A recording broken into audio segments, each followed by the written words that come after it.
नमस्कार दोस्तों, दिल से स्वागत है आप सभी का आपके अपने YouTube चैनल हॉन्टिंग में।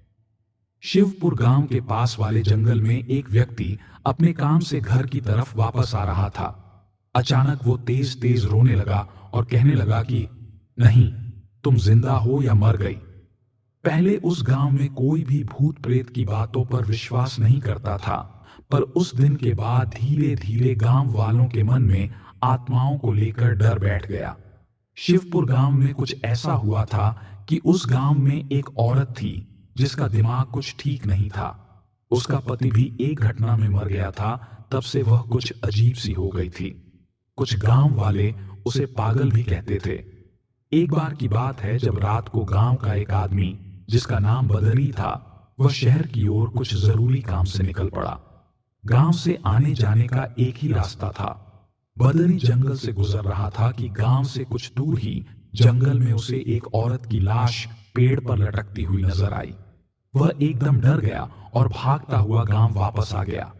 कुछ लोगों ने बदरी को इस तरह से भागते देख कहा, क्या हुआ बदरी, तुम तो अभी शहर के लिए निकले थे और तुम भागते हुए वापस क्यों आ गए? तब बदरी ने बताया कि उसने अभी किसी की लाश को पेड़ पर लटकते हुए देखा है और वो लाश किसी औरत की है। देखते देखते सारा गांव इकट्ठा हो गया कि क्या हो गया, कहां है लाश, चलो चलकर देखते हैं। गांव वालों ने जब लाश को जाकर देखा तो वास्तव में किसी औरत की लाश पेड़ से लटकी हुई थी।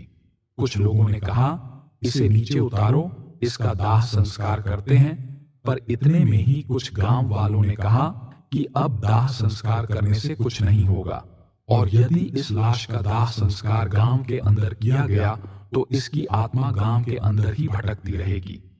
इस आपसी बहस के कारण गांव वालों ने उस औरत की लाश को पेड़ से लटकता हुआ ही छोड़ दिया, और अब वो आत्मा बन गांव के हर किसी व्यक्ति को नजर आती है।